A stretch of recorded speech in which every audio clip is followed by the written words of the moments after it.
CSS करने का भूत चढ़ा तो पैसे अब्बा जी की थे।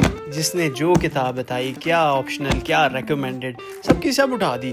उन किताबों को, यूट्यूब की वीडियोस को, लेक्चर्स को, सबको कंपाइल किया और बेहतरीन किस्म के नोट्स बनाए। ना सिर्फ एक सब्जेक्ट, 2, 3, 4, 12 के 12 सब्जेक्ट्स के नोट्स बना दिए।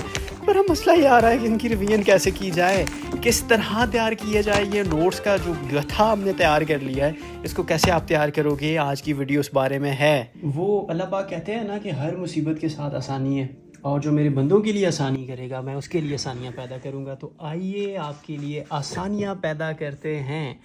फिक्र ना कीजिए, इस पेज के ऊपर वो 5 मेथड लिखे गए हैं जो आपको आपकी सारी जितनी भी प्रिपरेशन है उसको रिकॉल करने में हेल्प कर रहे होंगे। Method 3, method 4 and that method 5 जो सबसे इम्पॉर्टेंट है वो इस नोटबुक में छुपा हुआ है। सो चलते हैं अपने मेथड 1 की तरफ। The method 1 that we call the active recall. Active recall का मेथड जानने से पहले मुझे आप ये बताएं कि do you remember that teacher in the school, वो जो अचानक से पढ़ाते पढ़ाते क्या कर देते थे, एकदम से बेटा तुम खड़े हो, बेटा तुम वो ये बता दो मैंने अभी क्या कहा, आधा घंटा पहले हमने क्या चीज़ डिस्कस की थी। और उस टाइम पे हम कितना हेट करते थे उस टीचर को, कितना बुरा लगता था। While I was in ICP Islamia college Peshawar, तो मैं तो वो क्लासेस स्किप कर देता था। यार ये बंदा सवाल करता है, लेकिन जाने अनजाने में या जानते बूझते हुए वो सर हमें क्या कर रहे थे, एक्टिव रिकॉल के ऊपर फोकस करा रहे थे। What is active recall? It is about testing और चैलेंजिंग योर ब्रेन सडनली। जैसे फॉर एग्जांपल आपके नोट्स आपने उठाए, आपने उनको पढ़ना शुरू किया, लेकिन पढ़ते पढ़ते आपने 3-4 पेजेस कर लिए और अचानक से आप रुके और आपने कहा यार ज़रा सा रुकता हूँ, और जो मैंने अभी पीछे जो नोट्स पढ़े हैं, पीछे जो मैंने हेडिंग पढ़ी है, जो टॉपिक अभी मैंने पढ़ा है वो क्या था, उसमें क्या क्या पॉइंट्स थे।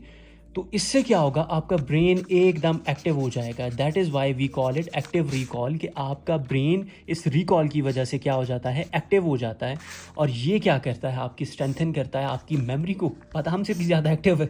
क्यों? क्योंकि ये आपकी कोर मेमोरी को स्ट्रेंथन कर रहा है। अब आपके ब्रेन को पता है कि यार ये जो बंदा है ये उस टीचर की तरह कहीं पर भी मुझसे सवाल करेगा, मुझे एक्टिव होना पड़ेगा। और ये क्या करता है, आपको आइडेंटिफाई करता है, आपकी वीकनेसेस को आइडेंटिफाई करने में हेल्प कर रहा है कि कहाँ पे आपकी वीकनेसेस हैं, आपने उनको आइडेंटिफाई करना है। और इस सारे प्रोसेस में आपको एक मैं प्रो टिप देता हूँ, talking from my personal experience of the CSS exam. होता क्या है, जब आप पेपर में बैठे होगे दूसरे तीसरे दिन, जब आपका दिमाग बंद होना शुरू हो जाएगा, क्योंकि एक दिन में 2 पेपर, 6 दिन में 12 पेपर, बहुत मुश्किल काम होता है। वहाँ पे आपके माइंड में ये माइंड मैप्स, टेबल चार्ट्स, ये ज्योग्राफिकल मैप्स, ये ज़्यादा पॉपअप होते हैं as compare to the data जो आपने क्या किया हुआ है, कलेक्ट किया हुआ है। आपको ये मैप्स याद आ रहे होंगे, आपको टेबल्स याद आ रहे होंगे, यार वो फ़लाँ नोट्स थे, यहाँ वहाँ पे मैंने कोई इस तरह का बॉक्स बनाया था, उसमें ये चीज़ लिखी हुई थी। आपको इस तरह चीज़ें याद आ रही होती हैं। तो जी ये था आपका एक्टिव रिकॉल का मेथड नंबर 1। लेकिन क्यों, आप मेरी क्यों सुने, आप जब तक मेरे स्टूडेंट हैं ना, जब तक आपको सबूत नहीं मिलेगा तब तक आपने तो किसी की बात नहीं माननी, which is very good. Sociology का पेपर है, ठीक है जी, इसको उठाते हैं और इसमें फॉर एग्जांपल मैक्स वेबर की थ्योरी ऑफ ब्यूरोक्रेसी हमने लिखी हुई है। यहाँ पे वो जो विजुअल रिकॉल का आपको मैं एलिमेंट बता रहा था कि विजुअल ऐड आपको बड़ी हेल्प कर रही होती है, उसके लिए हमने ये क्या किया हुआ है, ये एक टेबल सा बनाया हुआ है। और अकॉर्डिंग टू मैक्स वेबर, ठीक है जी, अथॉरिटी की डिफरेंट टाइप्स होती हैं, करिज्मेटिक, ट्रेडिशनल, लीगल। अब हमने इसको बॉक्सेस की फॉर्मेट में, टेबल की फॉर्मेट में हमने रिकॉल अपने लिए बना दिया है। मैं यहाँ से शुरू करूँगा, पढ़ते पढ़ते पढ़ते यहाँ पे मैं अगले पेज के ऊपर जाऊँगा।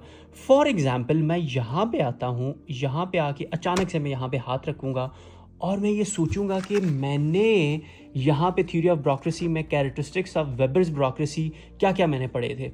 अब मैं अचानक से क्या कर रहा हूँ, इन सडन मैनर मैं क्या कर रहा हूँ, अपने आप को टेस्ट कर रहा हूँ कि यार मैंने जो अभी पढ़ा था मुझे याद है कि नहीं है। तो इससे क्या होगा, आपका ब्रेन एक्टिव होगा। आपको अगर चीज़ें याद आ गई तो उसका मतलब ये है कि भाई आपको बादाम की ज़रूरत नहीं है।